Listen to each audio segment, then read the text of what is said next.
Hello, this is Michael Cirino, and welcome to the Future of Hospitality podcast here in Riyadh. We are going to be talking about your beautiful vision for the future, and I would love it if you could introduce yourself and then talk about your place in hospitality. So my name is Dr. Aradhna Khowala. I wear a few hats, but I'd like to think I'm more than the hats I wear, Michael.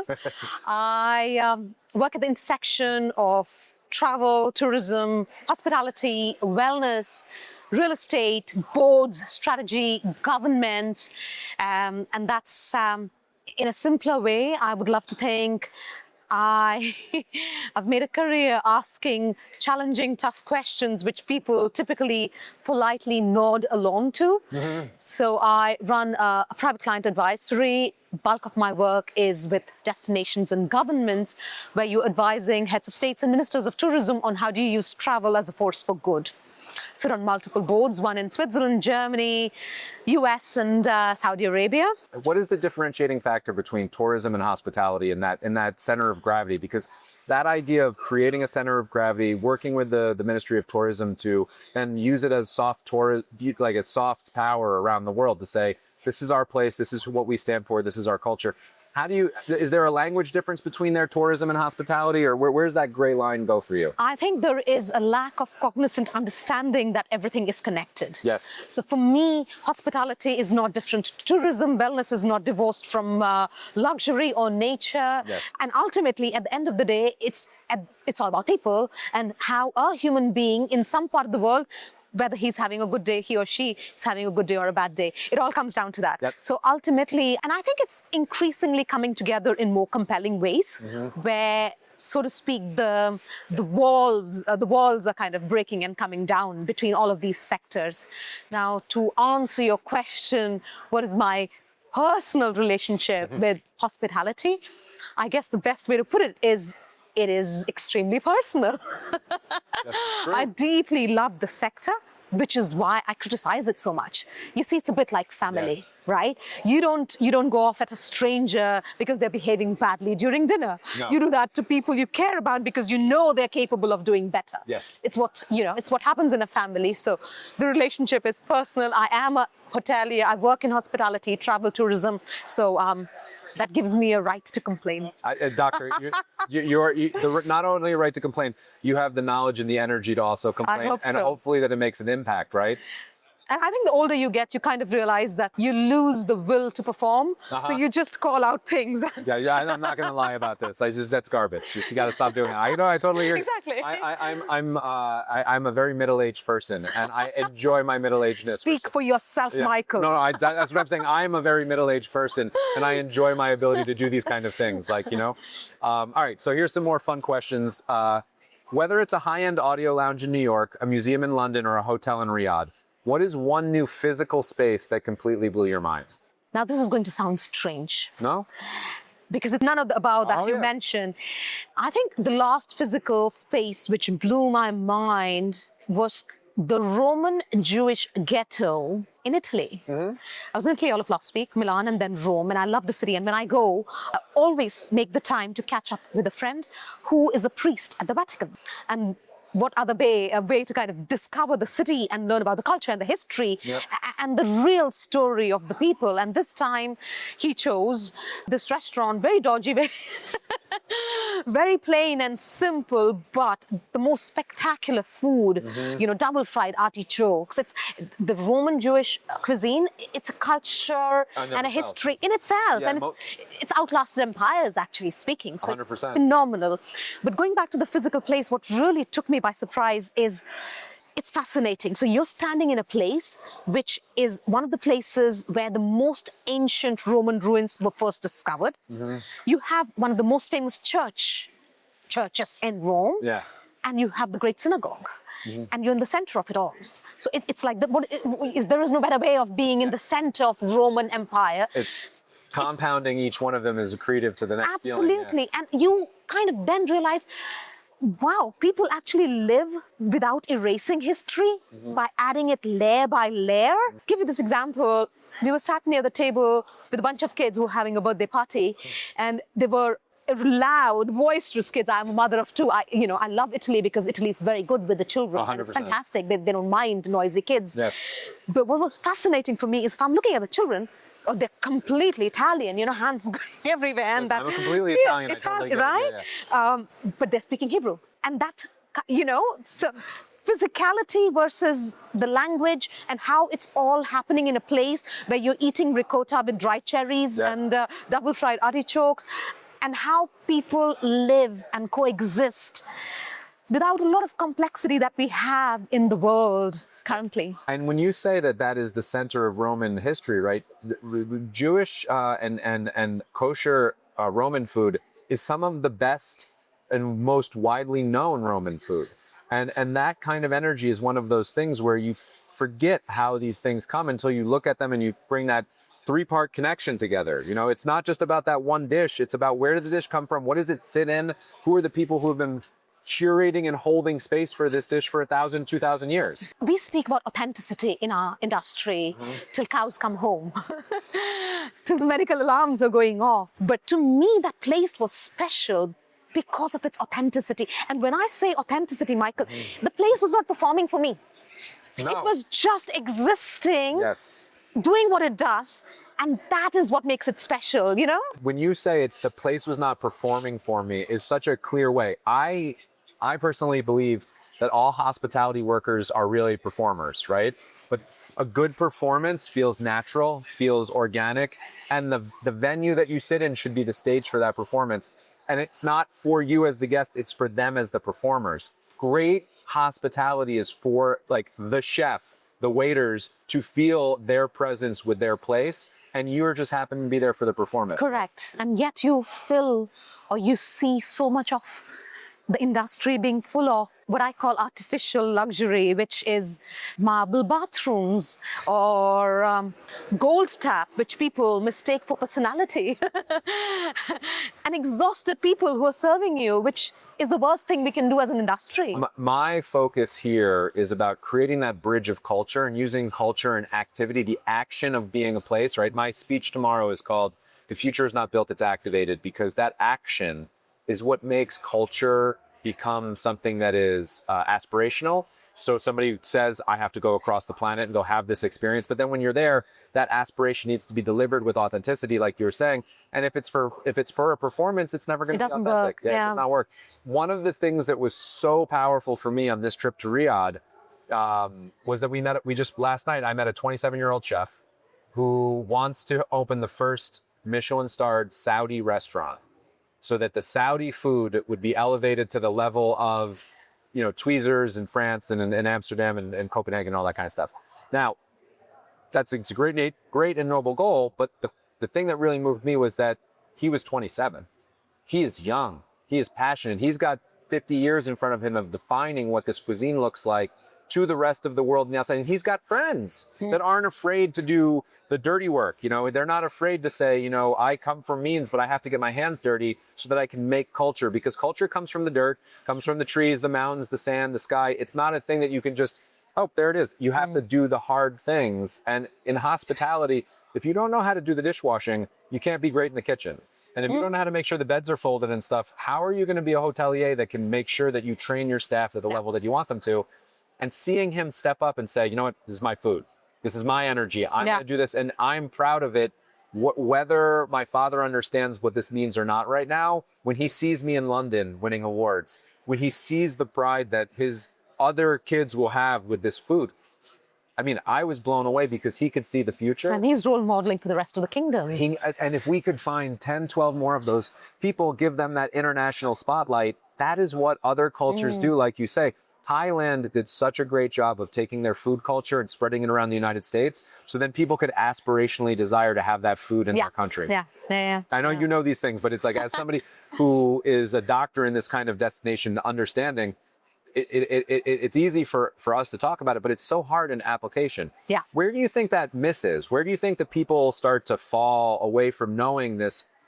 It seems obvious, but how do they not invest in that culture? How do they miss it on the P&L? How does it not show up in the boardroom? I think it's changing. Okay. It's changing increasingly, and that's probably one of the most optimistic things I feel with our sector, with hospitality as an industry.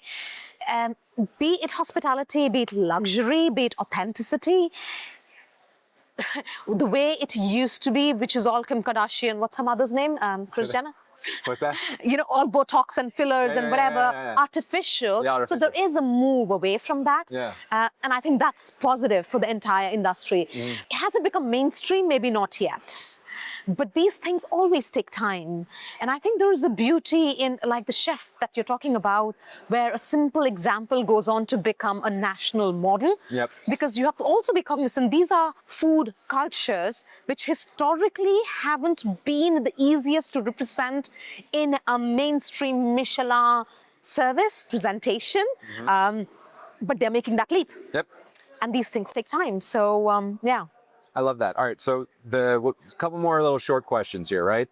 What is an industry trend that you think people are totally getting right, and what's something that you think everyone is getting wrong? So what I think what the industry is getting right is exactly what we spoke about. I think there is a move away from luxury as we used to know it, which is more gold taps, which are mistaken for personality, marble for meaning. That's, I think, is passé, and people realize that real luxury is enough. Enough space, enough silence, enough harmony, enough, enough. Enough. Not more, which I think is very positive. On the flip side, I think there are a couple of trends which really pisses me. First of all, I think we often measure the wrong things, Yes. right? In travel tourism, it's always how many millions of visitors.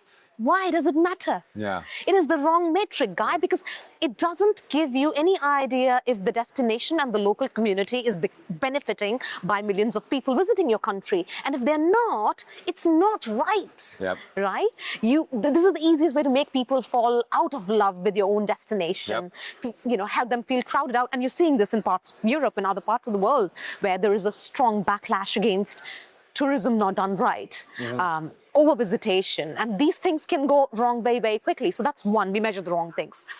I am also not the biggest fan of our entire industry chasing the next shiny thing. So I was telling you, I came back from an investment conference, and there was a guy said, "Oh, what do you do?" So he said, "Crypto." I said, "Oh, you must be doing not so well with everything that's happening in the crypto world." He said, "Yeah, but that's okay because I've made a transition to longevity." I said, "Excuse me? What is the connection between crypto and longevity and wellness?" And he said, "There is none, except that people don't understand it, so people still invest in it." And I'm like, you're actually telling me it's a con. Oh my God. And he said, "Yes, it's an absolute con." I admire the guy's clarity. I mean, listen, I admire you understanding and telling these stories, right? We see these things happen, and you want to believe that there's a higher function to this stuff. You want to believe that they can couple into that ground state to say longevity is a part of wellness. Wellness should be a part of health. Health should be what our health and human services people are looking at. I don't want a doctor fixing me when I'm broken. Make me healthy for my whole life. Help me understand that proper wellness choices when I'm a kid in school, and don't just take these pills and stuff. We get the exact opposite so many times. It's crazy. We do. And the amount of billions that's invested in that space, which is sad. It should actually be going into what you're talking about. Yeah. Nature, culture, authenticity, community, locals. I mean, we have the same issue with AI as well. Don't get me started. all this money on data centers that drink all of our natural water and don't do anything for the culture. Yeah, right? Yeah. they consume, yeah. All right, so what is a recent project that you're particularly proud of, or one that helps ground and inform you in the thinking on the current state of hospitality? So a lot of my mind space is now going towards exactly what you mentioned, AI, but not just artificial intelligence, because I think at some point we've been over-investing in one form of intelligence. AI to me also is ancient intelligence, ancestral intelligence, atmospheric intelligence, the law of the land, agrarian intelligence.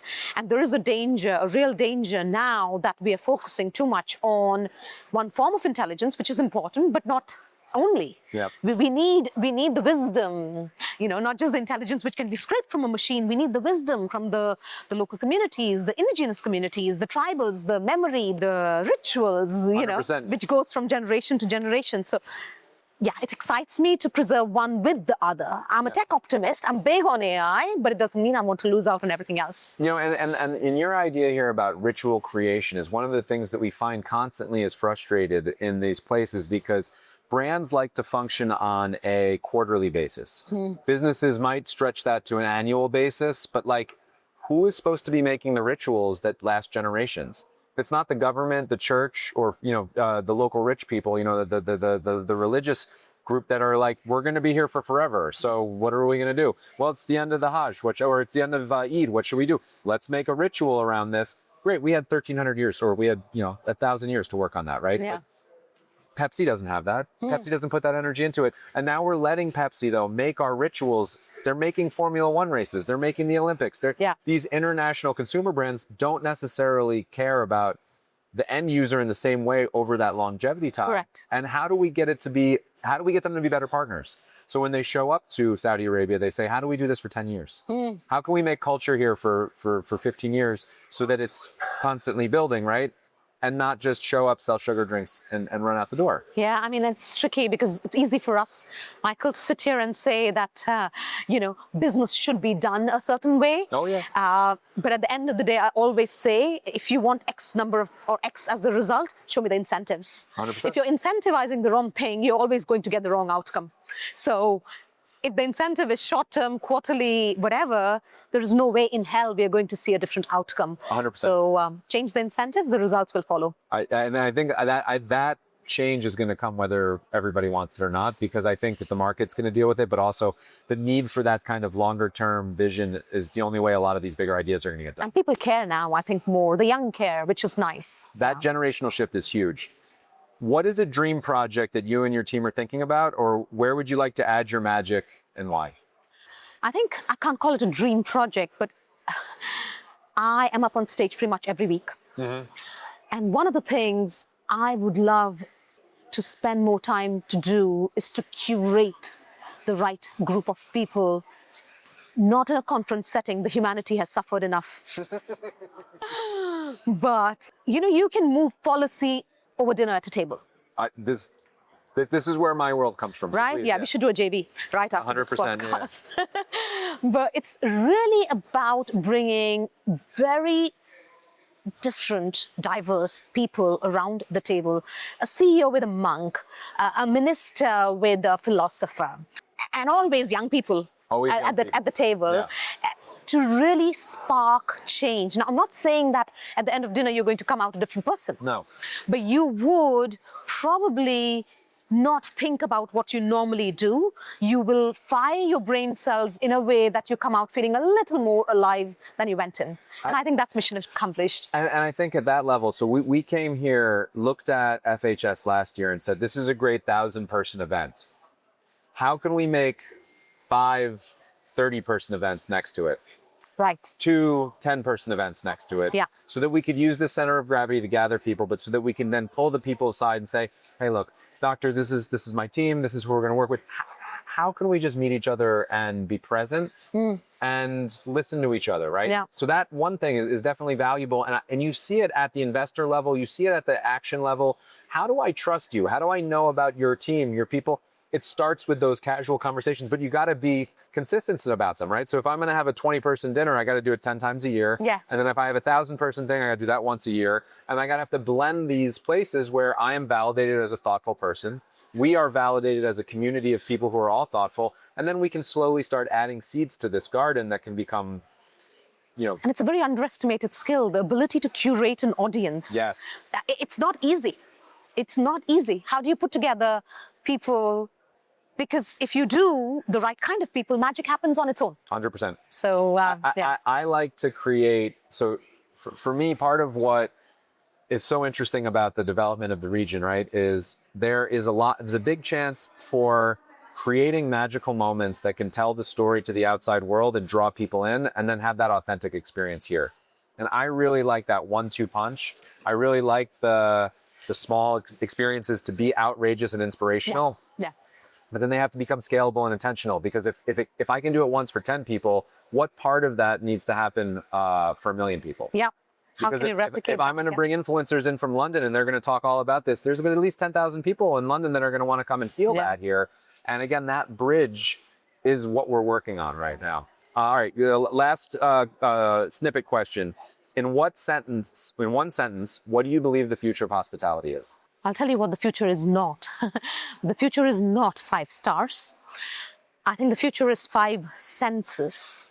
It is, it is our entire nervous system. And what I mean by that is, I think the future of hospitality is going back to the ancient art of the simple things, feeding people, calming people down, turning people on, making them feel a lot more alive Yes. when they leave than when they arrived. And it's hard to execute. I love that. Thank you so much for your time today. That was Thank you.